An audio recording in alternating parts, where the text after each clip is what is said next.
जय हिंद। किसी भी इंसान को ना उसको परफेक्ट बनाता है कि कितना ज़्यादा आपने प्रैक्टिस किया है। जितना ज़्यादा आपने प्रैक्टिस करोगे किसी चीज़ को लेकर के, उतना ज़्यादा आपके कंसेप्ट क्लियर होते चलेंगे। ये हम लेक्चर नहीं दे रहे हैं, ये आपको भी पता है। आप नासा से काहे नहीं पढ़ लीजिए, प्रैक्टिस नहीं कीजिएगा तो क्या आपको लगता है कि आपके कंसेप्ट क्लियर होते चले जाएंगे? कभी नहीं, भूल सकते हैं, बिल्कुल सब हर कोई भूलता है। तो इसीलिए प्रैक्टिस की बात किया गया, तो यहाँ पे प्रैक्टिस करना बहुत जरूरी है, ठीक है। अब यही क्वेश्चन की अगर हम बात बोलते हैं तो जो पूछा गया है कि आवृत्ति की परास, तो आप कई बच्चे इसको रट लिए हैं, इसको ना रट लिए हैं, और हो सकता है कि एग्जाम में कहीं हमने कई बार देखा है कि यहाँ पे 300 400 दिया है तो कहीं 400 380 दे देता है, कहीं 390 दे देता है, कहीं कहीं आपको यहाँ पे 390 से 690 दे देगा, फिर 700 दे देगा। क्या कीजिए, कितना रटिएगा इसको, इसके जड़ से खत्म कर देते हैं, ठीक है। रटना बिल्कुल नहीं है सब क्वेश्चन को, देखिएगा। जैसे में आप लगभग लगभग तो जानते हैं ना कि इसका परास कितना होता है। जो दृश्य प्रकाश की अगर बात करते हैं, तो दृश्य प्रकाश की अगर बात करते हैं तो इसका परास लगभग एंगस्ट्रम में तो पता होगा चाहिए। तो हाँ, पता है कितना, तो 3900 एंगस्ट्रम से लेकर के कितना सर एक कितना तक, तो 7800 एंगस्ट्रम तक में है, ठीक है। अच्छा, आपको ये पता है कि एक एंगस्ट्रम बराबर कितना होता है? तो कहिए कि 10 के पावर माइनस 10 मीटर होता है, ठीक है। इतना तो मालूम है ना। अब देखिएगा, एक एंगस्ट्रम बराबर 10 के पावर माइनस 10 मीटर होता है। अब इस चीज को यहाँ पे पुट करके देखते हैं, देखिएगा पुट करते हैं, तो ये 39 है तो 39, ठीक है। और ये 100 है तो 10 के पावर 2 लिख सकते हैं, काहे नहीं लिख सकते हैं, बिल्कुल। अब ये एक एंगस्ट्रम है तो एक एंगस्ट्रम बराबर 10 के पावर माइनस 10 कर दे, तो ये कर दीजिए, क्या हो जाएगा, कोई दिक्कत थोड़ा नहीं है। अब यहाँ मीटर है तो मीटर कर दिया, कोई दिक्कत। अब एंगस्ट्रम को किस में हमने चेंज कर दिया, मीटर में कर दिया। अब यहाँ पे भी उसी तरह करेंगे, 78 और गुना 10 के पावर 2 कर दिया, एंगस्ट्रम को कितना कर देंगे, तो 10 के पावर माइनस 10 किस में हमने बदल दिया, मीटर में बदल दिया। एक बात और हम आपको बताना चाहते हैं कि आपने पढ़ा होगा कि 1 नैनोमीटर बराबर कितना होता है, तो कहिए कि 10 के पावर माइनस 9 मीटर। ये पढ़ा है कि नहीं पढ़ा है? देखिएगा, ये सब चीज तो बहुत रटे होंगे। हमने फिजिक्स वाला जब चला रहे थे तो वहां पे आपको हमने याद भी करवाया था कि 1 नैनोमीटर में कितना होता है, तो 10 के पावर माइनस 9 मीटर होता है, ठीक है। अब देखिएगा, इस चीज को समझते हैं, ठीक है। अब देखिएगा, समझते क्या है, अब इसको सोल्व करते हैं। तो 39 गुना 10 के पावर माइनस 8 कर सकते हैं, किसमें है, मीटर में, ठीक है। अच्छा, अब ये 78 और गुना 10 के पावर माइनस 8 कर सकते हैं, कहीं काहे नहीं कर सकते हैं, मीटर में, कोई दिक्कत तो नहीं है।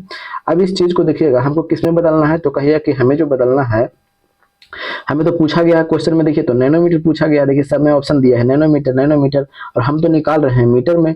तो देखिएगा इसको कैसे नैनोमीटर में बदलते हैं, ठीक है। इसको बदलने कैसे हैं, ये भी तो आपने जाना कि आपने क्या जाना कि 1 नैनोमीटर बराबर कितना होता है, तो कहिए कि 10 के पावर माइनस 9 मीटर होता है। यही ना आपने पढ़ा कि 1 नैनोमीटर बराबर 10 के पावर माइनस 9 मीटर होता है, ठीक है।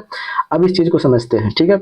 अगर बात करते हैं यहाँ पे, हम 10 से क्या कर देते हैं, यहाँ पे भाग दे देते हैं, यहाँ 10 से गुना कर देते हैं, तो कट जाएगा, कोई फर्क तो पड़ेगा नहीं। यहाँ भी हम वही करते हैं, 10 से भाग दे देते हैं और 10 से क्या कर देते हैं, गुना कर देते हैं। कोई दिक्कत तो नहीं है? तो कहिए कि नहीं, कोई दिक्कत नहीं है, एकदम सिंपल से समझ में हमको आ रहा है, ठीक है। तो आ रहा है तो देखिएगा, तो अब अगला स्टेप में क्या करते हैं, तो 390 लिख सकते हैं और गुना 10 के पावर माइनस 8 गुना 10 के पावर माइनस 1 कर दें, तो कर दीजिए। अब ये 780 कर सकते हैं, और ये वाला से ये वाला गुना किए और गुना 10 के पावर माइनस 8 गुना 10 के पावर माइनस 1, ऊपर में जाएगा तो माइनस में हो जाएगा ना, तो हो जाएगा, बिल्कुल हो जाएगा। अब किस में है, तो सब मीटर में अभी है, अभी सब मीटर में है, ठीक है। अभी किसी में चेंज नहीं हुआ है। अब देखिएगा 390 और गुना 10 के पावर माइनस 9, ये मीटर हो गया, तो कहिए कि हाँ भैया हो तो गया, 10 के पावर माइनस 9 मीटर में हो गया, चलिए ठीक है। अब ये 780 और गुना 10 के पावर माइनस 9 मीटर में हो गया, तो कहिए कि हाँ जी हो तो गया, बिल्कुल सही हो गया। और अभी हमने क्या देखा है, अभी हमने क्या देखा है कि 1 नैनोमीटर बराबर कितना होता है, तो 10 के पावर माइनस 9 मीटर होता है। अब यहाँ पे देख रहे हैं कि 10 के पावर माइनस 9 मीटर है, यहाँ पे भी आप देख रहे हैं कि 10 के पावर माइनस 9 मीटर है, तो इसको आप लिख सकते हैं कि 390 नैनोमीटर लिख दें, कोई दिक्कत है? तो कहिए कि नहीं। अब ये 780 और गुना, अब ये एक 10 के पावर माइनस 9 को क्या लिख सकते हैं, तो 1 नैनोमीटर में 1 से गुना कीजिएगा 780 में, तो बतिया बराबर पड़ जाएगा, तो नैनोमीटर लिख सकते हैं। तो यही चीजवा का तो आप कितना रटिएगा, समझ में आया? तो यही चीजवा को ये भी आपका आंसर आ गया कि कितना परास होता है, इतना से लेकर के इतना तक। अब इतना से इतना तक लगभग में देख लीजिए, क्योंकि लगभग में आपको आंसर देना है। 390 देखिएगा, इस 100 से 300 है, अभी लगभग 400 लेकर के चलिए ना, 400 से कहाँ तक, 750 लेकर के चलिए। ये 100 से 300 खत्म कर दीजिएगा, ये 900 से स्टार्ट किया, काम खत्म। ये 700 से स्टार्ट किया हम, 900 तक, काम खत्म। ऑप्शन नंबर ये आपको ज्यादा करीब दिखाई पड़ रहा है, यही मार दीजिए। हो सकता है एग्जाम में आपको यही वाला चिपका दे, तो समझ रहे हैं, इस तरीके से आपको सॉल्व करना है, ठीक है। चलिए आगे बढ़ते हैं अगले पर। आज क्वेश्चन की संख्या ज्यादा है थोड़ा सा, हम थोड़ा स्पीड में काम कर लेंगे, ठीक है। चलिए, अब इसको स्क्रीनशॉट तो ले लिए होंगे आप। अब देखिएगा अगले क्वेश्चन पर देखते हैं। क्या बोला गया कि जब कोई प्रकाश किरण सघन माध्यम से विरल माध्यम में प्रवेश करती है, सघन माध्यम से कहाँ जा रहा है, तो कहिए कि विरल माध्यम में जा रहा है। तो सघन से कहाँ पे जा रहा है, तो यहाँ पे जैसे में आएगा, तो जैसे में यहाँ तो आएगा, जाना चाहता था ऐसे, बट विरल माध्यम में है, तो विरल माध्यम में है तो अविलंब से कहाँ भाग जाएगा, तो दूर भाग जाएगा। तो अविलंब से कहाँ भाग जाएगा भैया, तो दूर भाग जाएगा, तो दूर भाग जाएगा। तो इसका आंसर कौन सा हो जाएगा, वह अविलंब से दूर मुड़ जाती है। जब कोई प्रकाश किरण सघन माध्यम से विरल माध्यम में प्रवेश करती है, विरल माध्यम में प्रवेश कर रहा है, तो वह अविलंब से कहाँ मुड़ जाता है, दूर मुड़ जाता है। ऑप्शन नंबर 1 ही सही है, बाकी आगे पढ़ने की कोई जरूरत नहीं है, ठीक है। वह अविलंब की ओर नहीं, अविलंब की ओर नहीं होगा कि जब किधर सघन से विरल में जाता, ठीक है, सॉरी विरल से कहाँ जाता, सघन में जाता, ठीक है। विरल से सघन में जाता, जैसे हम एक में बना देते हैं ना, विरल से सघन में जाता, यहाँ से ऐसे जाता, तो अब कहाँ मिल जाता, तो ये अभिलंब की ओर मुड़ जाता। जाना चाहिए था ऐसे, बट मुड़ जाता इधर, ठीक है। ठीक है, समझ में आ रहा। इसका आंसर हो जाएगा ऑप्शन नंबर 1। अगले पे चलते हैं। क्या बोला गया है कि गति के तीसरे नियम के अनुसार बल एवं प्रतिबल, गति का तीसरा नियम हमने क्या पढ़ा है कि जैसे में हम ये दीवार है, इस दीवार पर बल लगाएंगे तो उतना ही बल हमको पीछे की ओर धकेलेगा, ठीक है। यानी हमने दीवार पर बल लगाया, अब वो हमको धकेल देगा, ठीक है। यानी कहने का मतलब है कि इसको न्यूटन का तृतीय नियम कहते हैं, ठीक है। समान दिशा में अलग अलग वस्तुओं पर कार्य करते हैं, समान दिशा में थोड़े नहीं है, हमने आगे लगाया है, हमको पीछे धकेल रहा है, काम खत्म, इसको कर दीजिए। समान दिशा नहीं, विपरीत दिशा में, विपरीत दिशाओं में एक ही वस्तुओं पर कार्य करते हैं, एक ही वस्तु पर थोड़े नहीं काम करता है। हम दीवार पर धक्का लगा रहे हैं और धक्का हमको लगा रही है, और दोनों तो अलग अलग वस्तु है ना, इसको भी खत्म कर दीजिए। समान दिशा में एक ही वस्तु पर कार्य करते हैं, समान दिशा तो हो ही नहीं सकता है। ऑप्शन नंबर आपके सामने 4 आ रहा है, ठीक है। आगे देखिएगा क्या बोला गया है कि ऊर्जा का ए साई मात्रक, तो ऊर्जा बोलिए या तो कार्य बोलिए। कार्य का भी मात्रक क्या होता है, तो कहिए कि कार्य का मात्रक आपको जूल होता है, और ऊर्जा का भी मात्रक आपको जूल होता है, या तो आप ऊष्मा भी बोल दीजिए, उसका भी मात्रक क्या होता है, तो जूल होता है। अब आपके सामने उड़ जाते हैं कि क्या सिर्फ जूल ही होता है और कोई होता है, नहीं। देखिएगा एक होता है किलोवाट घंटा और एक होता है कौन, वाट घंटा। ये जो मात्रक आप देख रहे हैं ये सभी के सभी किसका मात्रक है, तो कार्य का मात्रक है, और तो जूल का भी मात्रक होगा। तो इसका आंसर कौन सा हो जाएगा, तो ऑप्शन नंबर 1 हो जाएगा। वाट किसका मात्रक है, तो अगर हम वाट की बात करते हैं तो वाट किसका मात्रक है, तो कहिए कि शक्ति का मात्रक है। तो क्या शक्ति का सिर्फ इतना ही मात्रक होता है, तो ना भैया, और होता है। कौन कौन होता है, तो देखिएगा हम शक्ति का फॉर्मूला जानते हैं, P बराबर W/T, यानी जूल प्रति सेकेंड। ये हो गया, घेर देंगे, ठीक है।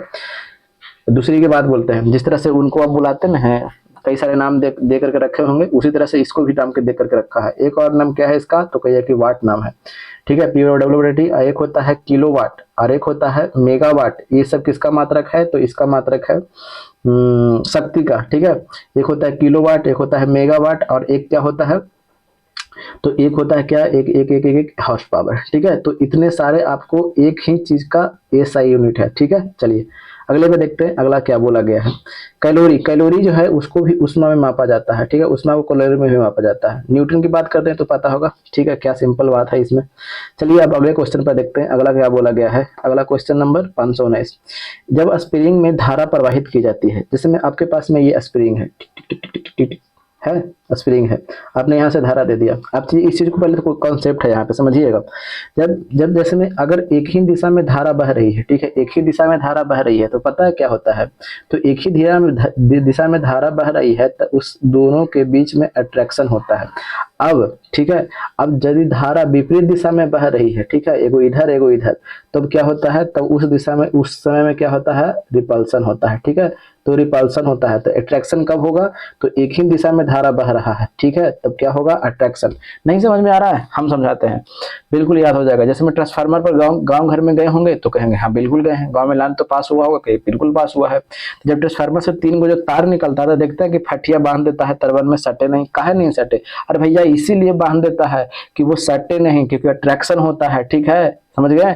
अगर दूर भागता था काहे बांधने की जरूरत उसको पड़ता, समझ गए ना, इसीलिए बांध देता है ताकि सटे नहीं, ठीक है। चलिए इसका आंसर कौन सा हो जाएगा, तो अब देखिएगा क्या होना चाहिए। अब स्प्रिंग है तो हम यहाँ से हमने क्या धारा प्रवाहित किया, तो एक ही दिशा की ओर जा रहा है कि नहीं, लगभग देखिएगा, ये इसके लिए ये, फिर इसके लिए ये, फिर इसके लिए ये, तब क्या होगा, अट्रैक्शन होगा। तो अट्रैक्शन होगा तो इसका मतलब ये क्या कर देगा, ये स्प्रिंग को सिकुड़ा देगा, ठीक है, संकुचित कर देगा। ऑप्शन नंबर 1 हो जाएगा, ठीक है। कई बच्चे तो मारेंगे एकदम, पता है क्या, प्रसादित हो जाएगा, तो बिल्कुल नहीं, उस तरह के बच्चों को आपको भारत रत्न हम दिलवाएंगे, ठीक है ना, भारत रत्न। तो कमेंट बॉक्स में नाम वगैरह आप दर्ज करवा दीजिएगा, हम जरूर दिलवा देंगे, ठीक है।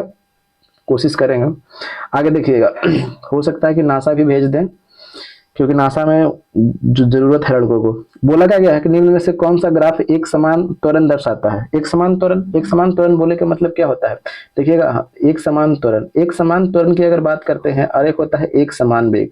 पहले इस टर्म को हम समझते हैं, इस टर्म को पहले, जिसमें क्या होता है ना कि बहुत सारे बच्चे कंफ्यूज कर जाते हैं। एक समान त्वरण की अगर हम बात करते हैं तो एक समान त्वरण क्या होता है, तो एक समान त्वरण होता है कि जिसमें अब मान लीजिए कि 3 मीटर प्रति सेकंड है, तो कहने का मतलब क्या है कि प्रति सेकंड, देखिएगा प्रति सेकंड 3 मीटर क्या हो रहा है, बढ़ रहा है। यानी अब मान लीजिए कि 40 के बेग से हम चल रहे हैं, ठीक है, 40 के बेग से हम चल रहे हैं, ठीक है, स्कूटर चला रहे थे, ठीक है। अब त्वरण उसका कितना है, 3 है, तो प्रति सेकंड 3 3 के बढ़ते जाएगा, तो यानी अगला सेकंड कितना हो जाएगा, 43, अगला सेकंड 46, अगला सेकंड 49, अगला सेकंड 52, अगला सेकंड कितना, तो अगला सेकंड कितना हो जाएगा, 55। ये हो गया एक समान त्वरण, ठीक है। जब एक समान त्वरण समझ में आ गया कि एक समान त्वरण किसे कहते हैं, तो हाँ अब सही कहते हैं। और एक समान वेग किसे कहते हैं, जैसे में हमने 40 से चल रहा था तो अगला सेकंड भी हम 40 से चल रहे हैं, अगला सेकंड भी हम 40 से चल रहे हैं, अगला सेकंड भी 40 से चल रहे हैं, तो दोनों को देखिए तो क्या आपको आपको त्वरण में कोई परिवर्तन हो रहा है, अगला सेकंड भी देख रहे हैं तो ये, अगला सेकंड भी देख रहे हैं तो जीरो, तो इसका मतलब यहाँ पे एक्सेलरेशन कितना है, तो त्वरण कितना है, तो कहिए कि 0। अब समझ में आ गया कि त्वरण क्या होता है। सो ठीक है, यहाँ पे त्वरण कितना है, तो 0 है। और एक समान त्वरण कहने का मतलब क्या है कि वेग क्या हो रहा है, बढ़ रहा है, यानी त्वरण बढ़ रहा है, डायरेक्ट बढ़ रहा है, वेग भी बढ़ रहा है, त्वरण भी बढ़ रहा है, ठीक है। चलिए, एक समान त्वरण कहने का मतलब समझ गए ना, इन 3 से बार बार वेग को बढ़ाते चला जा रहा है। तो अब वही तो बोला गया है कि निम्न में से कौन सा ग्राफ एक समान त्वरण है, तो एक समान त्वरण है, तो समझ में आ गया ना कि एक समान त्वरण कौन हो सकता है। सो इसका आंसर देखिए कौन सा हो जाएगा, तो ऑप्शन नंबर 1 हो जाएगा। अब इसको कैसे होगा जो हम समझाते हैं, देखिएगा यहाँ पे देखिएगा ये त्वरण बराबर क्या होता है, तो कहिए कि त्वरण बराबर वेग में परिवर्तन, ठीक है, वेग में परिवर्तन और बटा में क्या होता है, तो समय होता है। तो ठीक है, ये तो त्वरण का तो ग्राफ दर्शा रहा है। अब देखिएगा अगला सेकंड मान लीजिए कि ये है, ठीक है, ये है। चलिए हम समझाते हैं, हमने कुछ मान यहाँ पे ले लेंगे तब समझ में आएगा। मान लिया कि पहला सेकंड, यहाँ पे हमें 1 सेकंड रखा, यहाँ पे 2 सेकंड, यहाँ पे 3 सेकंड, ठीक है, समझ में आ रहा होगा कुछ कुछ, ठीक है। देखिएगा अब यहाँ पे हम अगर बात बताते हैं, तो मान लिया कि यहाँ पे 10 किलोमीटर चला, फिर अगला बार में हमने 20 किलोमीटर चला, और फिर अगला बार में हमने कितना चला, 30 किलोमीटर चला, ठीक है। तो अब इसका त्वरण निकालिएगा, तो त्वरण अगर पहला सेकंड की अगर त्वरण की हम बात करते हैं, तो त्वरण बराबर क्या होता है, तो कहिए कि वेग में परिवर्तन। तो पहला बार वेग में परिवर्तन कितना हुआ है, तो कहिए कि 10, और समय कितना नीचे लिए हैं, 1, तो कर लीजिए, तो त्वरण कितना आ गया, तो कहिए कि 10। अगला बार में देखते हैं, तो त्वरण की अगर बात करते हैं, तो त्वरण कितना है, अगला बार में त्वरण वेग में परिवर्तन कितना हो रहा है, तो 20 है। अब वेग में परिवर्तन, अब बटा में समय कीजिएगा, तो समय कितना है, 2, तो यानी त्वरण कितना आया, 10 आया, ठीक है। अब त्वरण के फिर अगला बार में हम तीसरा सेकंड में त्वरण निकाल रहे हैं, ठीक है, तो तीसरा सेकंड में त्वरण निकाल रहे हैं, तो त्वरण बराबर क्या होता है, वेग में परिवर्तन। तो तीसरा सेकंड में देखिएगा 30 हमने लिया, ऊपर में तीसरा पर पहुंचेगा ना, तो 30, और समय कितना है, तो कहिएगा कि 3। तो अब देख रहे हैं एक समान त्वरण है कि नहीं, सब में एक समान 10-10 से 10-10 से, इसी को बोलते हैं एक समान त्वरण। वेग एक समान जब त्वरण रहेगा तब वेग क्या होगा, बढ़ेगा। अभी हमने यहाँ पे ही नहीं दिखाया कि एक समान त्वरण था, 3-3 था, तो हर एक बार वेग क्या हो रहा है, बढ़ रहा है। तो यहाँ पे क्या हो रहा है, वेग बढ़ रहा है कि नहीं, एक समान त्वरण है कि नहीं। तो एक समान त्वरण कहने का अर्थ समझ में आ गया। एक समान वेग कहेगा तब वेग एकदम कांस्टेंट, एक समान त्वरण कह दिया ना, तो त्वरण कहने का मतलब, त्वरण का मतलब ही होता है कि वेग में परिवर्तन होना चाहिए। तो एक समान से बढ़ रहा है कि नहीं, एक समान है कि नहीं, यहाँ पे भी त्वरण 10, यहाँ पे भी त्वरण 10, यहाँ पे भी त्वरण 10, यानी कहने का मतलब क्या होगा कि प्रत्येक सेकंड में 10-10 से बढ़ते चला जा रहा है। तो इसका आंसर ये हो जाएगा, ठीक है। चलिए अगले पे देखते हैं। आगे क्या बोला गया है कि समतल दर्पण पर लंबवत आपतित, जैसे में एक समतल दर्पण है, ऐसे प्रकाश में आया, तो जैसे में ऐसे आया तो इसी दिशा में लौट जाएगा, तो कितना हो जाएगा, तो 0 डिग्री। सिंपल क्वेश्चन था, ठीक है। आगे क्या बोला गया है कि विद्युत मोटर विद्युत ऊर्जा को बदलता है। देखिएगा विद्युत मोटर बोले, ठीक है, तो विद्युत मोटर बोले एक वो क्या होता है, तो डायनेमो होता है। विद्युत मोटर बोले और एक क्या होता है, तो कहिए कि डायनेमो होता है। डायनेमो ये बोलिए, या तो फिर आप क्या बोलिए, तो जनित्र बोलिए, ठीक है। ये जनित दोनों की अगर बात करते हैं, तो विद्युत मोटर होता है तो ये विद्युत ऊर्जा को किस में बदलेगा, तो विद्युत ऊर्जा को आपको बदल देगा किस में, तो ये यांत्रिक ऊर्जा में बदलेगा। विद्युत ऊर्जा को किस में, तो कहिए कि यांत्रिक ऊर्जा में। अच्छा एक बात आपको और बताना है यहाँ पे कि ये डायनेमो किस में बदलेगा, तो डायनेमो की अगर बात करते हैं तो ये यांत्रिक ऊर्जा को किसको, तो यांत्रिक ऊर्जा को ये किस में बदल देगा, तो भैया तो ये विद्युत ऊर्जा में बदल देगा, ठीक है। समझ में आ रहा है। चलिए इसका आंसर कौन सा हो जाएगा, तो विद्युत कहाँ पे गया? विद्युत मोटर विद्युत ऊर्जा को बदलती है, तो विद्युत ऊर्जा को किस में बदलती है? तो विद्युत मोटर विद्युत ऊर्जा को किस में बदलती है? तो यांत्रिक का ना गया, यांत्रिक जी। कहाँ पे गया यांत्रिक? यांत्रिक तो है नहीं। अब देखिएगा, अब यहाँ पे फंस गया मामला, ठीक है। तो अब फंस गया मामला, तो अब क्या कीजिएगा? अब मामला फंस गया तब क्या कीजिएगा? यांत्रिक ऊर्जा में अब जैसे आप जानते ना है कि यांत्रिक ऊर्जा में क्या होता है, एक होता है गतिज ऊर्जा और एक क्या होता है, तो कहिए कि स्थितिज ऊर्जा, ठीक है, स्थितिज ऊर्जा। अब गतिज ऊर्जा में क्या होता है? तो गतिज ऊर्जा यानी जिसमें गति होती है, और स्थितिज ऊर्जा में जिसमें स्थिति होती है या तो हाइट वगैरह होता है। तो अब यहाँ पे कौन मरिएगा? क्योंकि अब जैसे में विद्युत ऊर्जा को यांत्रिक ऊर्जा में किया है, ठीक है, तो ऑफकोर्स उसमें गति लाया होगा, ठीक है, ऑफकोर्स उसमें गति लाया होगा, कुछ ना कुछ तो गति लाया होगा, ठीक है। चलिए, तो इसका आंसर कौन सा हो जाएगा? ऑप्शन नंबर 4 हो जाएगा। अब समझ में आ गया? इस तरह से क्वेश्चन से देखिए कैसे फंस जाता है लड़का। अब पहले ही में दिया है सीधे ज्यादा, लेकिन मारेगा आगे बढ़ेगा, कुछ देखना है, ठीक है। चलिए आगे क्या बोला गया है कि विद्युत चुंबकीय प्रेरण। तो विद्युत चुंबकीय प्रेरण की अगर बात करते हैं, जैसे में ये नॉर्थ है किसका? चुंबक का, और ये किसका है? तो साउथ है। अब यहाँ पे हम लगा करके इसे घुमाते थे, तो यही वाला क्या था? तो इसकी खोज कौन किए थे? तो माइकल फैराडे ने किया था, ठीक है। चलिए, विद्युत धारा की एसआई यूनिट। तो सिंपल सा क्वेश्चन है, विद्युत धारा का एसआई मात्रक क्या होता है? तो एम्पियर होता है। फैराड किसका मात्रक होता है? तो ये फैराडे की अगर बात बोलते हैं तो ये धारिता होता है, ठीक है। धारिता का मात्रक क्या होता है? तो फैराडे। अगर बात करते हैं वोल्ट किसका मात्रक होता है? तो वोल्ट जो मात्रक होता है विभव का भी मात्रक होता है, और किसका मात्रक होता है? तो कहिए कि विभवांतर का मात्रक होता है, दोनों का मात्रक होता है। किसका कौन होता है? तो वोल्ट होता है, ठीक है। और यही अगर वाट बोल दे तो वाट बोल देना तो इसकी किसका मात्रक हो जाएगा? तो पावर का मात्रक हो जाएगा, यानी शक्ति का मात्रक हो जाएगा, ठीक है। ओम तो पता है, सबको पता है, क्या बताएं इसके लिए। क्या पूछा गया है कि किसका उपयोग करके स्पेक्ट्रम, स्पेक्ट्रम समझते हैं, ही इसकी बात किया गया है। यहाँ से प्रकाश की किरणें आती है और फिर ऐसे आती है और फिर 7 रंगों में विभक्त हो जाती है, तो किससे प्राप्त कर सकते हैं? तो ये क्या है भैया? अरे ये वाला प्रिज्म है ना, है कि नहीं है, ठीक है। तो इसका आंसर कौन सा हो जाएगा? ऑप्शन नंबर 4 हो जाएगा। ऐसे कौन कौन सा प्रकाश निकलेगा, ठीक है? VIBGYOR, ठीक है। ये रेड हो गया, आइए वायलेट। वायलेट मतलब क्या होता है जी, बताइएगा, ठीक है, बैगनी।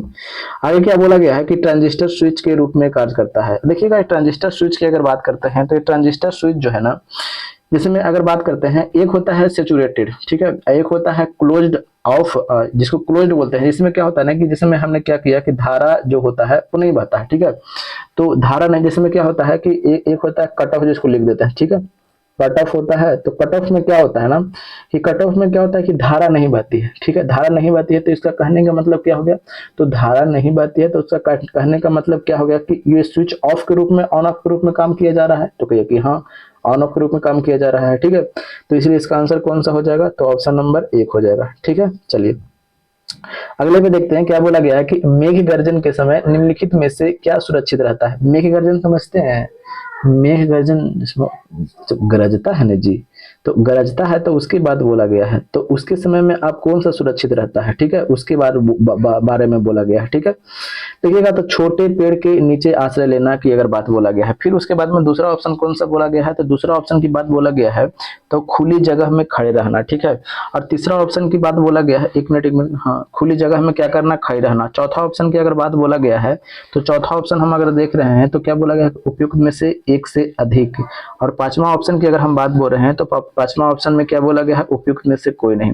अब इस चीज को पहले तो समझना है कि मेघ गर्जन तो हमने समझ में आ गया क्या हो गया। सो मेघ गर्जन कहने का मतलब क्या होता है कि जैसे में जो बादल वगैरह गरजता है कि नहीं गरजता है, जैसे में कई लोग बड़ा शौकीन होते हैं कि जब पानी वगैरह पड़ता है ना तो वो घूमने जाते हैं, ठीक है। तो जब घूमने जाते हैं तो उस दरमियान जो ठंडका वगैरह गिरता है कि नहीं गिरता, तो कहे कि हाँ, ठंडका तो गिरता है। तो जब ठंडका गिरता है तो उसी से बचाव के लिए क्या किया गया है? तो उसी से बचाव के लिए क्या किया गया है कि नहीं रहना चाहिए, ठीक है। तो अब जैसे मैं पेड़ के पास में हम रहेंगे, अब ये मेरा पेड़ है, अभी जब मेरा पेड़ है तो पेड़ पर क्या होता है? गिरने की संभावना होती है, क्या? ठंडका जिसको आप बोलते हैं, वो गिरने की संभावना होती है। सुरक्षित, क्या सुरक्षित है, ठीक है, सुरक्षित है पूछा गया है, ठीक है। तो इस चीज को अच्छा से समझिएगा कि सुरक्षित कौन है और सुरक्षित कौन नहीं है, ठीक है। अच्छा, खुली जगह में खड़े रहना, ठीक है। अभी आगे देखते हैं, ठीक है। खुली छतरी लेकर चलना, जैसे में अब क्या होता है कि खुली छतरी जब आप लेकर के चलते हैं तो इसमें क्या होता है कि नुकीला भाग आ जाता है और इस पे क्या होता है? चांस ज्यादा बढ़ जाती है कि ये क्या हो जाएगा, इस पे ठंडका गिर सकता है, ठीक है। अच्छा, तीसरी की अगर बात बोला गया है, उपयुक्त में से एक से अधिक, और चौथा और पांचवा क्या बोला गया है? उपयुक्त में से कोई नहीं। अब आपको आंसर लगाना है कि आपका आंसर कौन सा लगा सकते हैं। ठीक है, अगर इसकी बात करते हैं तो इसका जो आंसर दिया गया है, जो बुक में जो दिया गया है उसकी बात बताते हैं, लेकिन हमें नहीं लगता है कि ये आंसर होना चाहिए। ठीक है, इसीलिए हम बता दे रहे हैं। बुक में इसका आंसर दिया गया है कि छोटे पेड़ के नीचे आश्रय लेना। ठीक है, छोटे पेड़ के नीचे आश्रय लेना। देखिएगा पेड़ वगैरह के आसपास में ना इसकी चांस बढ़ जाती है कि क्या होता है, ये ठंडका गिरता है, लेकिन यहाँ पे छोटा पेड़ आपको लगा करके बोल दिया है, तो हो सकता है कि लगा सकते हैं। ठीक है, और ऐसे खुले में भी खड़े रह सकते हैं। ठीक है, समझ में आ गया? तो लेकिन खुले में रह सकते हैं, तो अब हमें तो यही समझ में नहीं आ रहा है। तो जो आंसर दिया गया है बुक में उसके हिसाब से अगर हम देखें तो इसका आंसर ये दिया गया है, तो ऑप्शन नंबर इसका 1 होगा। ठीक है, चलिए, क्योंकि छोटा पेड़ बोला, अगर लंबा पेड़ बोलता तो बिल्कुल हम छोड़ देते, इसका नेगलेक्ट कर देते। ठीक है, क्योंकि लंबा पेड़ पर चांस आपको बढ़ जाता है कि वहां पे ठंडका गिरने का चांस बढ़ जाता है। खुली छतरी तो बिल्कुल नहीं होगा, वो तो आप उसको बुला रहे हैं, भैया आइए आइए आइए। तो ऑप्शन के हिसाब से अगर देखें तो ये हो सकता है। ठीक है, बट ऐसा भी नहीं, जरूरी नहीं है। ठीक है, चलिए आगे क्या बोला गया कि विद्युत धारा उत्पन्न करने के यंत्र को, तो विद्युत धारा उत्पन्न कौन करता है? तो विद्युत धारा उत्पन्न की बात करते हैं तो गैल्वेनोमीटर तो मापता है ना जी, ये तो मापता है, ये तो होगा नहीं। अमीटर की बात करते हैं तो ये भी तो मापता है। ठीक है, इसका आंसर कौन सा हो जाएगा? जनरेटर, यही विद्युत धारा आपको उत्पन्न करता है, जनरेटर। समझ में आ गया? स्वच्छ आकाश नीला दिखता है। देखिएगा स्वच्छ आकाश नीला काहे को दिखता है? ठीक है, तो स्वच्छ आकाश नीला दिखता है, जैसे में अभी हमने देखा, एक चीज देखा, VIB और GYOR, ये देखा। अब देखिएगा ये वायलेट था, वायलेट मतलब क्या होता है? तो कहे कि बैगनी होता है। ये बैगनी क्या होता है? सबसे ज्यादा छितर जाता है। क्यों? क्योंकि इसका तरंगदैर्ध्य कम है। और क्या, जब तरंगदैर्ध्य कम है तो सबसे ज्यादा अच्छी दर्जा है। अरे भैया नहीं समझ रहे हैं, कम ताकत है इसके पास में। ठीक है, कम ताकत वाला वो ताकत नहीं, मतलब कि डेग वाला ताकत, ऐसे ऐसे चलता है। तो ऐसे ऐसे चलता है तो समझ रहे हैं ना, तो ऐसे ऐसे चलता है तो इसको कितना आपको परेशानी का मतलब कि इसको अवरोध ज्यादा ज्यादा झेलना पड़ेगा, तो इसलिए छितर जाता है। तो ज्यादा छितर जाएगा भाई साहेब, तो ज्यादा छितर जाएगा तो इसीलिए आपको क्या पड़ेगा? नीला दिखाई पड़ेगा। ठीक है, चलिए अब क्या, प्रतिबिंबित के कारण, प्रकाश के आवर्तन के कारण, विवर्तन के कारण, कौन सा है? फैलाव के कारण, वही प्रकीर्णन, उसी को बोला है छितर जाना। आगे क्या बोला गया है कि सूर्योदय एवं सूर्यास्त के समय, सूर्योदय हो या तो सूर्यास्त हो, सूर्य लालिमा युक्त होता है। सूर्य लालिमा युक्त यानी लाल दिखाई पड़ता है, काहे? बस यही वाला भी रीजन देखते हैं, क्यों दिखाई पड़ता है भाई? क्योंकि देखिएगा ये लाल, ये वाला की अगर बात कर देते हैं, ठीक है, क्यों दिखाई पड़ता है सिर्फ, अभी हमने इसका चर्चा किया। ये लाल रंग का तरंगदैर्ध्य क्या है? तो कहिए कि लाल रंग का तरंगदैर्ध्य तो भाई साहब ज्यादा है। ठीक है, अगर लाल रंग का तरंगदैर्ध्य ज्यादा है तो ये बिखरेगा कम। ठीक है, ये कम बिखरेगा। और सॉरी गलती बोल दिया, उल्टा बोल दिया, लाल रंग का तरंगदैर्ध्य ज्यादा है ना, तो लाल रंग का जब तरंगदैर्ध्य ज्यादा है तो ये बिखरेगा क्या? कम बिखरेगा। ठीक है, अगर यही बैगनी की अगर बात करते हैं तो बैगनी का तरंगदैर्ध्य क्या होता है? तो तरंगदैर्ध्य इसका कम होता है। ठीक है, सॉरी, अब इसका तरंगदैर्ध्य क्या होता है? कम होता है, तो ये बिखरेगा ज्यादा, ज्यादा बिखर जाएगा। ठीक है, अब ज्यादा बिखर जाएगा तो अब बताइएगा लाल रंग जो है, लाल रंग का तरंगदैर्ध्य ज्यादा है, तो ज्यादा है तो बिखरेगा ज्यादा कि कम? तो कहीं कम बिखरेगा। ठीक है, सॉरी, अब देखिएगा, अब हम क्वेश्चन पर चलते हैं सीधा। क्या बोला गया कि सूर्यास्त एवं सॉरी सूर्योदय एवं सूर्यास्त के समय लालिमा युक्त प्रतीत होता है। इसका कारण है अधिक तरंगदैर्ध्य वाले प्रकाश का प्रकीर्णन। अधिक तरंगदैर्ध्य वाला प्रकाश प्रकीर्णन होगा जी, अभी तो हम चर्चा किए हैं। अधिक तरंगदैर्ध्य वाला प्रकाश प्रकीर्णन कम ना होगा, प्रकीर्णन कम ना होगा, देख रहे हैं, खत्म कर दीजिए इसको। कम तरंगदैर्ध्य वाले प्रकाश का अपवर्तन कहां से? अधिक तरंगदैर्ध्य वाले प्रकाश का परावर्तन, अधिक परावर्तन कहां से है? कम तरंगदैर्ध्य वाले प्रकाश का प्रकीर्णन, यस, कम तरंगदैर्ध्य वाले प्रकाश का प्रकीर्णन इतना ज्यादा हो जाता है, इतना ज्यादा हो जाता है कि दिखाई नहीं पड़ता है। और लाल, ये वाला जो है रेड वाला है, इसका प्रकीर्णन क्या होता है? कम होता है। इसका प्रकीर्णन क्या होता है? लाल रंग वाला का प्रकीर्णन क्या होता है? कम होता है। ठीक है ना, इसका प्रकीर्णन ज्यादा होता है, तो इसका आंसर कौन सा हो जाएगा? ऑप्शन नंबर 4 हो जाएगा। ठीक, आगे देखिएगा क्या बोला गया है कि विद्युत ऊर्जा मापने की इकाई है। तो विद्युत ऊर्जा मापने की इकाई क्या है? विद्युत ऊर्जा नहीं, प्रकाश वर्ष, कहाँ पढ़ रहे हैं? प्रकाश वर्ष मापने की इकाई है। तो प्रकाश वर्ष की अगर बात करते हैं तो किसकी इकाई है? तो कहिए कि ये तो दूरी की इकाई है। तो एक प्रकाश वर्ष की अगर हम बात करते हैं तो एक प्रकाश वर्ष बराबर कितना होता है, तो 9.46 गुना 10 के पावर कितना होता है, तो कहिए कि 15 मीटर होता है। ठीक है। अगर हम बात बोल दें कि एक पारसेक बराबर कितना होता है, तो कहिए कि एक पारसेक की अगर हम बात बताते हैं तो एक पारसेक बराबर पता है कितना होता है, तो एक पारसेक बराबर होता है 3.26 प्रकाश वर्ष, या इसको आप 3.08 भी बोल सकते हैं। ठीक है, 08 प्रकाश वर्ष। ठीक है। अच्छा, ठीक है, इसका मात्रक कौन सा हो जाएगा, दूरी। आगे देखिएगा क्या बोला गया है कि पृथ्वी सतह से किसी पिंड का पलायन वेग समझते हैं, यानी इतना की रफ्तार से हम भेज दें कि वो दोबारा पृथ्वी पर ना आए, तो 11 पॉइंट कितना होता है, 2 किलोमीटर पर सेकेंड इसका होता है। ठीक है। अगर बात करें बृहस्पति का, तो बृहस्पति का कितना होता है, तो बृहस्पति का जो पलायन वेग होता है वो कितना होता है, तो 59.5 किलोमीटर पर सेकेंड होता है। ठीक है। अगर पलायन वेग की यानी ये एस्केप वेलोसिटी की अगर बात करते हैं तो इसका फार्मूला क्या होता है, √2gr होता है। ठीक है। ठीक है, किसका होता है, 2gr। क्या ये द्रव्यमान पर निर्भर करता है, पलायन वेग पूछ देगा। ठीक है, तो नहीं, द्रव्यमान पर निर्भर बिल्कुल नहीं करता है। कहाँ पे आपको द्रव्यमान दिखाई पड़ रहा है। ठीक है, तो इसका आंसर कौन सा हो जाएगा, ऑप्शन नंबर 2 हो जाएगा। ठीक है। चलिए, क्या बोला गया है कि वह युक्ति जो रसायन ऊर्जा को विद्युत ऊर्जा में, रसायन ऊर्जा को किस में बदलता है, विद्युत ऊर्जा में। वह युक्ति जो रसायन ऊर्जा को किस में बदलेगा, विद्युत ऊर्जा में, तो सेल हो जाएगा, इसमें क्या लेना देना है। ठीक है। क्या बोला गया कि किलोवाट घंटा एक इकाई है, तो किलोवाट घंटा किसका, अभी हमने चर्चा किया, किलोवाट घंटा किसका इकाई है भैया, एक क्या हमने बताया था, वाट घंटा, और एक क्या बताया था, ऊर्जा, जूल बताया था। ये किसका मात्रक है, तो ये सभी के सभी जो मात्रक है किसका मात्रक है, ये ऊर्जा का मात्रक है। ठीक है, इसका मात्रक कौन सा हो जाएगा, तो किलोवाट घंटा एक इकाई है। अच्छा, किलोवाट घंटा, हाँ, ऊर्जा का, तो कहाँ पे ऊर्जा दिए हुए है, विद्युत ऊर्जा यहाँ पे है। ठीक है, समझ में आ गया। ऑप्शन नंबर क्या हो जाएगा, ऑप्शन नंबर आपको 4 हो जाएगा। क्योंकि देखिएगा 1 किलो वाट घंटा की अगर हम बात बताते हैं, जैसे में 1 किलो वाट घंटा जब आप बिजली उठा देते हैं तो आपको 1 यूनिट का आपको बिल थमा करके चला जाता है। ठीक है, तो अगर हम बात करते हैं कि 1 किलो वाट घंटा में आपने कितना जूल उठा दिया भाई, क्योंकि इसका तो मात्रक तो जूल होता है भी, तो उसका कितना जूल उठा देते हैं, तो चलिए देख लेते हैं। अगर बात कर देते हैं तो 3.6 गुने 10 के पावर 6 जूल, 1 किलोवाट घंटा बराबर कितना जूल होता है, तो 3.6 गुने 10 के पावर 6 जूल, ऑप्शन नंबर 4। क्या बोला गया कि फ्यूज तार की सर्वाधिक उपयुक्त विशेषता है, विशेषता के बारे में पूछा गया, तो विशेषता क्या है। जैसे में फ्यूज तार का प्रतिरोध क्या होता है, तो कहे कि इसका प्रतिरोध की अगर बात बताते हैं तो इसका प्रतिरोध क्या होता है, तो कहे कि उच्च होता है। अगर गलनांक की अगर बात बोलते हैं तो इसका गलनांक क्या होता है, तो कहे कि गलनांक इसका कम होता है। ठीक है। अगर ये बना किसका होता है, तो बना की अगर बात करते हैं तो ये शीशा का बना होता है, और किसका बना होता है, तो टीन का, दोनों का मिलाया हुआ रहता है। ठीक है। चलिए, तो कौन हो जाएगा, उच्च गलनांक तो होगा नहीं, मोटा एवं लंबा तो होगा नहीं। ठीक है, शेष तारों की अपेक्षा न्यूनतम प्रतिरोध तो उच्च होना चाहिए। ऑप्शन नंबर 2 मान लगा करके चलिएगा। ठीक है, बुक में इसका आंसर गलत दिया गया। फ्यूज तार की सबसे उपयुक्त विशेषता, वही वाला क्वेश्चन है, ऑप्शन नंबर उच्च गलनांक होगा नहीं, मोटा लंबा होगा नहीं, ये भी होगा नहीं, ऑप्शन नंबर 2। ठीक है, इसका भी गलत आंसर दिया है।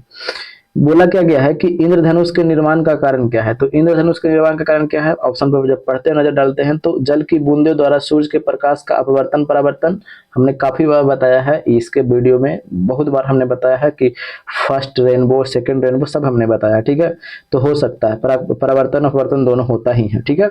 अगर बात करते हैं जल की बूंदों द्वारा सूर्य के प्रकाश का अवशोषण, अवशोषण थोड़े नहीं, जल की बूंदों द्वारा सूर्य के प्रकाश का विसरण नहीं, ऑप्शन नंबर क्या हो जाएगा, तो 1 हो जाएगा। अगले पर चलते हैं, क्या बोला गया है, चुंबकत्व पर आधारित चिकित्सीय तकनीक है, यानी कौन चुंबकत्व पर आधारित रहती है, तो मैग्नेटिक रेजोनेंस इमेजिंग। ठीक है, ये जब किसी व्यक्ति का चोट लग जाता है सर वगैरह में, नहीं तो वो एमआरआई एक मशीन रहता है, काफी महंगा मशीन रहता है, उसमें उसको घुसा देता है, और घुसाने के बाद में उसको देख लिया जाता है कि इसका सर में कहाँ पे चोट वगैरह है। ठीक है, तो वो चुंबक उसमें रहता है, उसमें आपको अंगूठी वगैरह पहनने, लोहा वगैरह के अगर आप अपने पायल वगैरह पहन करके जा रहे हैं ना उसमें, तो आपको मना करेगा ना ना भैया अंदर ना जाइए, लोहा वगैरह सब खोल दीजिए। ठीक है, समझ गए। चलिए, इसका आंसर हो जाएगा 2। ठीक है। चलिए, अब आगे क्या बोला गया कि विद्युत बल्ब का तंतु बना होता है, सिंपल क्वेश्चन है, इसमें टाइम बिल्कुल नहीं देना है। आगे क्या बोला गया है कि विद्युत जनित्र बदलता है, अभी हमने बताया था डायनमो बोलिए या तो आप क्या बोलिए, तो जनित्र बोलिए, डायनमो बोलिए या तो आप जनित्र बोलिए, ये किसको बदलता है, तो डायनमो या जनित्र यांत्रिक ऊर्जा को विद्युत ऊर्जा, विद्युत ऊर्जा को रासायनिक खत्म, रासायनिक को विद्युत खत्म, विद्युत ऊर्जा को यांत्रिक, ऑप्शन नंबर यांत्रिक ऊर्जा को विद्युत ऊर्जा में। ठीक है। क्या बोला गया है कि क्रिया क्रिया बल एवं प्रतिक्रिया बल, क्रिया बल एवं प्रतिक्रिया बल हमेशा लगते हैं। क्वेश्चन रिपीटेड है, ठीक है। अब बता दीजिए इसका आंसर कौन सा हो जाएगा। हमने अभी चर्चा किया है, इसका आंसर हो जाएगा ऑप्शन नंबर 4। चर्चा कर लिया, ठीक है। तो इस पे क्या हम टाइम देना है। प्रतिध्वनि सुनाई देती है तो कब? प्रकाश के तरंगों के परावर्तन के कारण, ध्वनि के तरंगों के परावर्तन के कारण, प्रकाश रेडियो के परावर्तन के कारण, रेडियो तरंगों के परावर्तन के कारण। किसके कारण? तो ध्वनि तरंगों के परावर्तन के कारण ना। ऑप्शन नंबर 2 हो जाएगा। देखिएगा ध्यान दीजिएगा, ठीक है ना, यहाँ पे प्रकाश तरंग बोला गया है, इसका आंसर हो जाएगा 2 हो जाएगा। पानी, बर्फ पानी पर क्यों तैरता है? सिंपल बात है कि घनत्व कम होता है।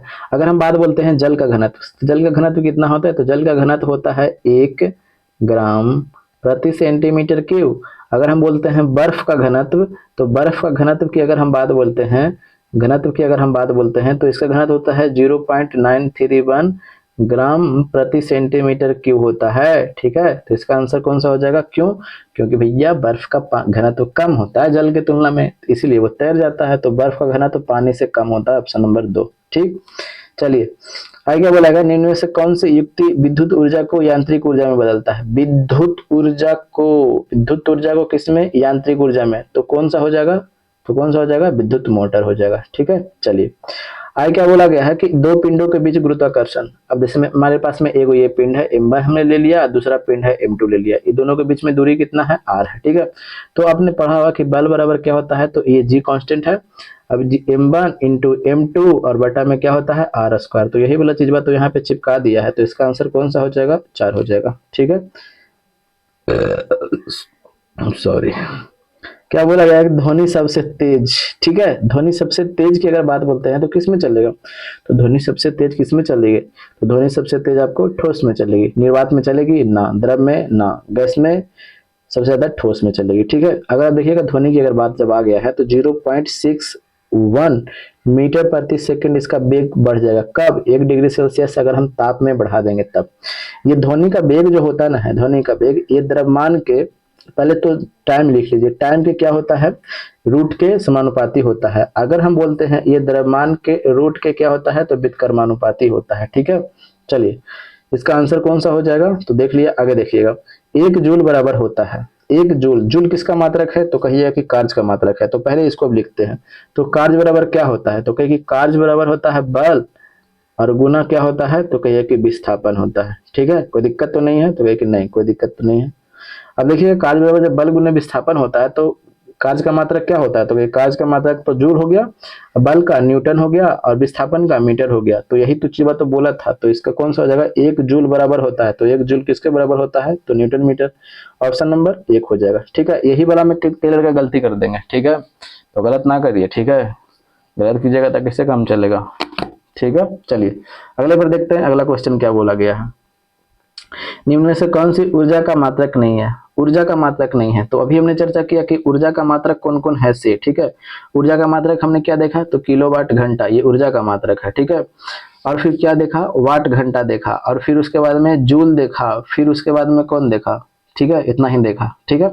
अच्छा अब हमने पावर का भी एक मात्रक देखा। तो पावर का देखा, कौन देखा? किलोवाट देखा, ठीक है। और क्या देखा? तो वाट देखा, ठीक है। और एक ठो मेगावाट देखा था, और फिर क्या देखा था? हॉर्स पावर देखा था। बस इतना से बन जाना चाहिए। देखिएगा जो नहीं बनेगा फिर है ना यहाँ पे। निम्न में से कौन सी ऊर्जा का मात्रक नहीं है? तो किलोवाट। किलोवाट किसका मात्रक है भाई? पावर का लग रहा है, ठीक है।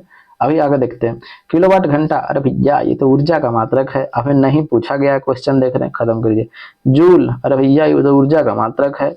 न्यूटन मीटर, अरे भैया अभी तो हमने देखा था ना कि कार्य बराबर क्या होता है? तो कहिए कार्य बराबर बल और गुना विस्थापन होता है। और जब कार्य बराबर बल गुना विस्थापन होगा तो कार्य का मात्रक जूल, बल का मात्रक न्यूटन, विस्थापन का मीटर।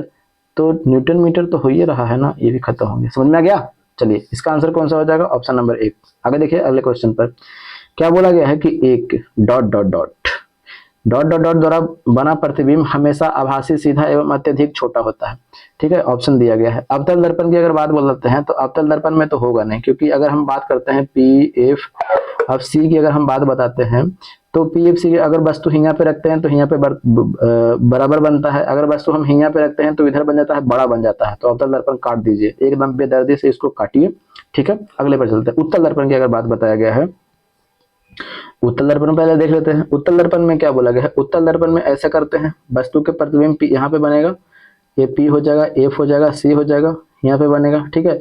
तो इसका कहने का मतलब कि उत्तल दर्पण में प्रतिबिंब जो बनता है ये वस्तु से छोटा, हमेशा सीधा और काल्पनिक बनता है, ठीक है। उत्तल दर्पण में बना प्रतिबिंब हमेशा वस्तु से छोटा, सीधा और काल्पनिक बनता है। और जिसमें अब लेंस में पूछ देना तो लेंस में भी पूछ देता है, इसका उत्तल दर्पण यहाँ पे हो रहा है ना, उत्तल यहाँ पे दर्पण हो रहा है, तो लेंस में इसका पलट दीजिएगा। लेंस में कौन सा हो जाएगा, तो पलटिएगा तो कौन सा हो जाएगा, तो यहाँ पे अवतल लेंस हो जाएंगे, ठीक है, अवतल लेंस हो जाएगा, ठीक है। तो दोनों होगा ऑप्शन नंबर, ठीक है। अगर एओ को लगाना है तो आप दर्पण लगा लीजिए, ऑप्शन नंबर 2, ठीक है। चलिए, क्या बोला गया है कि विंडमिल से उत्पन्न विद्युत शक्ति, विंडमिल समझते हैं, पवन चक्की, उसकी बात किया जा रहा है। अरे पवन चक्की ऐसे रहता है ना जी, आप देखे होंगे, ठीक है, ऐसे ऐसे पंखी लगा हुआ रहता है, ऐसे ऐसे पंखी लगा हुआ रहता है, और इससे विद्युत धारा उत्पन्न होती है, जिसमें उससे क्या चलता है, डायनेमो चलाता है, ठीक है। और डायनेमो से फिर वो वगैरह जो प्रोसेस होता है वो करते रहता है। इसको तो क्या होता है, निम्न ऊंचाई पर रखेंगे तो होगा जी, हवा जितना ज्यादा तेज घूमेगा उतना ज्यादा विद्युत उत्पन्न होगा। पवन का वेग हो सकता है, पवन के वेग पर निर्भर नहीं करता, ये कैसे हो सकता है, विंडमिल के आसपास लगे पेड़ों पर निर्भर करती है। पेड़ से मतलब क्या, इसको हवा से लेना देना है, ठीक है, जितना ज्यादा हवा लगे उससे लेना देना है। ऑप्शन नंबर क्या हो जाएगा, 1 2 हो जाएगा, ठीक है। क्या बोला गया है कि विद्युत धारा को निम्नलिखित में से किस यंत्र से मापा जाता है, तो किस में मापते हैं, एमीटर से मापते हैं, सिंपल क्वेश्चन है, ठीक है। आगे क्या बोला गया है कि चुंबकीय बल रेखाएं निम्नलिखित में से किससे निकलती है। जैसे में अब मेरे पास में ये चुंबक है, अब ये नॉर्थ पोल है, ये साउथ पोल है, ठीक है। तो चुंबकीय बल रेखाएं जो निकलती है नॉर्थ पोल से निकल करके साउथ पोल जाती है, और कभी भी एक दूसरे को ये नहीं काटती है, ध्यान दीजिएगा। इधर से नॉर्थ पोल से निकल करके साउथ पोल जाती है, ठीक है, नॉर्थ पोल से निकलेगी साउथ पोल की ओर जाएगी, ठीक है, नॉर्थ पोल से निकलेगी साउथ पोल की ओर जाएगी, नॉर्थ पोल से निकल करके किधर जाती है, तो साउथ पोल की ओर जाती है, ठीक है। अगर चुंबक में बोल देगा तो चुंबक में देख रहे हैं आप, साउथ पोल से किधर, नॉर्थ, साउथ से नॉर्थ, साउथ से नॉर्थ, ठीक है। इसका आंसर कौन सा हो जाएगा, उत्तरी ध्रुव, ऑप्शन नंबर 2। आगे क्या बोला गया है कि प्रकाश का प्रकीर्णन देखा जा सकता है। प्रकीर्णन मतलब समझते हैं, छितर जाना, एकदम सिंपल बात है। आकाश के नीले रंग, अरे छितरने के कारण तो नीला दिखाई पड़ता है, क्योंकि बैगनी रंग का तरंगदैर्घ्य कम होता है और ज्यादा छितर जाता है तो इसे नीला दिखाई पड़ता है। सूर्योदय के समय सूर्य की लालिमा, बिल्कुल प्रकीर्णन उसका कम होता है, प्रकीर्णन कम हो या ज्यादा उससे मतलब नहीं है, प्रकीर्णन कम होता है कि नहीं, ठीक है ना, प्रकीर्णन हो रहा है कि नहीं, ठीक है, लेकिन इसका कम होता है, किसका, लाल रंग का, इसीलिए हमको लाल दिखाई पड़ता है, प्रकीर्णन के कारण ही ऐसा हो रहा है, ठीक है। सूर्यास्त के समय सूर्य की लालिमा में, ठीक है, ये सूर्योदय था ना जी, ये सूर्योदय था, सूर्यास्त था, ठीक है, दोनों में होता है, वही बात है, ठीक है। क्योंकि लाल रंग का तरंगदैर्घ्य ज्यादा है, जब तरंगदैर्घ्य ज्यादा है तो इसका प्रकीर्णन क्या होता है, कम होता है, प्रकीर्णन लेकिन हो रहा है, तो ऑप्शन नंबर क्या हो जाएगा, 4 हो जाएगा। कल आपका पूरा का पूरा खत्म हो जाएगा, पूरा फिजिक्स जितना जो 6300 वाला बुक है ना, ये किसका, किरण पब्लिकेशन का, सब खत्म हो जाएगा। वीडियो कैसा लगा होगा जरूर बताइएगा। थोड़ा सा नया चैनल नया है तो थोड़ा सा विश्वास करिएगा, आपको कंटेंट दिया जा रहा है, ठीक है। आज थोड़ा सा क्वेश्चन ज़्यादा था, थोड़ा हमने स्पीड भी पकड़ा था, ठीक है। तो कैसा लगा सेशन जरूर बताइएगा, ठीक है। तो मिलते अगले वीडियो में, तब तक के लिए हंसते रहिए, मुस्कुराते रहिए, और मेला में उनके साथ थोड़ा हाथ पकड़ के चलिएगा, ठीक है। जय हिंद, जय भारत, वंदे मातरम।